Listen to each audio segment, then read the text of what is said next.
Good morning friends, পুনার একটা নতুন সকালে সবাইকে ওয়েলকাম। চলো প্রথমেই দেখিয়ে দিই আমাদের হোটেলের রুমটা। ঠিক আছে, চলো। হোটেল ট্রিপ এজেন্সির এটা 207 নম্বর রুম। প্রথমে ঢুকেই বাদিকে একটা টয়লেট, তারপরেই আমাদের রুমটা। ছোট্ট বাট দারুণ। ছেলে এখানে বসে একটু রেস্ট করে নিচ্ছে।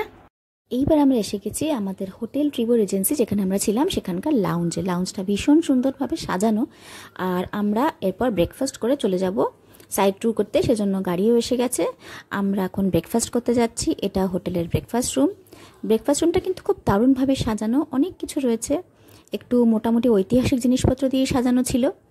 তো দেখো, এখানে যারা হোটেলে ছিলেন তারাও সবাই এখানে ব্রেকফাস্ট করছিলেন। আমাদের ওখানে ব্রেকফাস্ট সার্ভ হয়ে গেছে, এটা সেলফ সার্ভিস ছিল। ওখানে যা যা ব্রেকফাস্ট দেওয়া ছিল, তোমার যেটা যেটা পছন্দ, আমাদের যেটা ভালো লেগেছে সেগুলো আমরা নিয়ে এখানে বসে আরাম করে খেতে পারবো। সুতরাং যাচ্ছি আমরা এখন ব্রেকফাস্ট খেতে। দেখো, ব্রেকফাস্টে আছে, এখানে আছে উপমা, যেটা আমাদের ঝুরি বাজার সাজানো। তারপরে এইখানে ছিল ইডলি। তার এখানে সাম্বারটা দেখালাম, ইডলিগুলো আমার প্লেটে চলে গেছে, সেজন্য দেখাতে পারলাম না। আর তারপরে হচ্ছে এইখানে ছিল ব্রেড বাটার, যেটা এখানে ছিল ব্রেড বাটার। ব্রেডটা টোস্ট করে দিচ্ছে, আর বাটার জ্যাম যা খুশি তুমি লাগিয়ে নাও। তারপর ছিল লুচি আর একটা ডাল।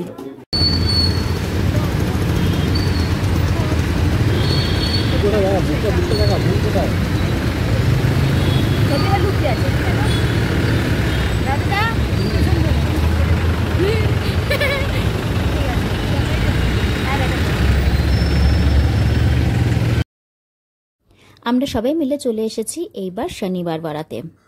এটি কিন্তু কেবল একটি কেল্লা নয়, এটি এক টুকরো ইতিহাস, এক গুচ্ছ গল্প আর এক অদ্ভুত অনুভূতি। চলো ঘুরে দেখা যাক। এই যে আমরা ঢুকেছি, এই কেল্লাটা শনিবার বাড়ার প্রধান প্রবেশ পথ দিয়ে। ইতিহাস অনুযায়ী পেশোয়ার বাজিরাও প্রথম 1730 সালে এক শনিবার দিন এই প্রাসাদের ভিত্তি স্থাপন করেছিলেন, আর সেই থেকেই এর নাম হয়েছে শনিবার বাড়া। ভেতরে ঢুকলে বোঝা যায় কোনো এক সময় এটি ছিল মারাঠা সাম্রাজ্যের প্রাণকেন্দ্র। এখানে ছিল আয়নার মহল, গণেশ মহল আর হাজারিকরঞ্জে একটি জলকল্লোল, যার থেকে একসঙ্গে 1000-এরও বেশি জলের ফোয়ারা বের হতো। ভাবতে পারছো, এখন তার ধ্বংসাবশেষ রয়ে গেছে, কিন্তু ইতিহাস যেন এখনো জ্যান্ত। আর এই প্রাসাদের সাথে জড়িয়ে আছে এক ভয়ঙ্কর কাহিনী। 1773 সালে নারায়ণ রাও পেশোয়ারাকে এই মহলেই নির্মমভাবে হত্যা করা হয়। লোকে বলে পূর্ণিমার রাতে এই প্রাসাদ থেকে নাকি এখনো খুব চিৎকার শোনা যায়। কেউ কি বিশ্বাস করছো? প্রতিদিন সন্ধ্যায় একটি অসাধারণ আলো ও শব্দের প্রদর্শনীও এখানে করা হয়, যেখানে আলো, শব্দ আর সঙ্গীতের মাধ্যমে তুলে ধরা হয় শনিবার বাড়ার গল্প। কিন্তু আমরা যেহেতু এখানে ছিলাম না সন্ধে পর্যন্ত, তাই আমরা চললাম অন্য এক গন্তব্যস্থলের উদ্দেশ্যে। আমরা চলে এসেছি লালমহল। যেহেতু এখানে ভেতরের ফটোগুলো তোলা বারণ ছিল, তাই আমি বাইরের থেকেই ছবিটা তুলেছি। তবে কথিত আছে যে এইখানে শিবাজি এবং জিজাবাইয়ের একটি সুন্দর প্রতিমূর্তি আছে। তার পাশে রয়েছে একটি পুরনো গণেশ মূর্তি, যা শিবাজির পরিবার প্রতিদিন পুজো করতেন। মনে করা হয় এই গণেশ ঠাকুরের আশীর্বাদেই শিবাজি ভবিষ্যতের এক মহাবীর ও শাসক হিসেবে গড়ে উঠেছিলেন। এত ঘুরতে ঘুরতে পেটে কিন্তু এবার ছুঁচোয় ডন মারছে, তাই চলে এসেছি সোজা খাবার খেতে। দেখো, আমরা ঢুকে গেছি হোটেলে। এখানে পুরো ভেজ থালি নিয়েছিলাম আমরা।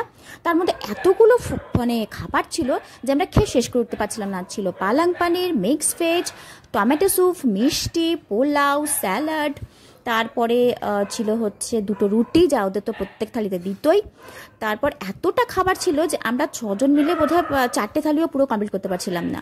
তারপরে আবার লাস্টেও এসে গিয়েছিল হচ্ছে লস্যি, আর প্রচুর পরিমাণে খাবারের কোয়ান্টিটি আর টেস্ট দারুণ ছিল। এখন ভয়েস ওভার দিতে মনে হচ্ছে খাবারগুলো যদি এখন সামনে পেতাম। সত্যি দারুণ এনজয় করে আমরা পুরো দুপুরের লাঞ্চটা করেছিলাম। এরপর চলো ড্যাম দেখতে। এসে গেছি খাদাকওয়াসলা বাঁধ, যা নির্মিত হয়েছে মুঠা নদীর উপর। আর এই বাঁধে কিন্তু পুনে শহরের প্রধান জল সরবরাহের উৎস। তৈরি হয়েছিল 1879 সালে ব্রিটিশ আমলে। এই চারপাশটা বর্ষাকালে যেন একেবারে স্বর্গের মতো লাগে। চলো, নেক্সট আমাদের ডেস্টিনেশন হচ্ছে পাঞ্চেত ড্যাম। ড্যামটা মূলত পুনা শহরে জল সরবরাহ করার জন্য হলেও এখন কিন্তু একটা দারুণ জনপ্রিয় পিকনিক স্পট, যেখানে তোমরা করতে পারো বোটিং, ফটোগ্রাফি কিংবা শুধুই হালকা হাওয়ায় বসে বিশ্রাম। কাছেই আছে কিছু গ্রামীণ সংস্কৃতিরও ছোঁয়া। চলো, দারুণ স্পটটা এনজয় করো। নেক্সট ব্লগে আবার খুব শিগগিরই দেখা হচ্ছে আমাদের। কিন্তু আমার চ্যানেলটা প্লিজ লাইক, শেয়ার আর সাবস্ক্রাইব করে দিও। চলো, টাটা।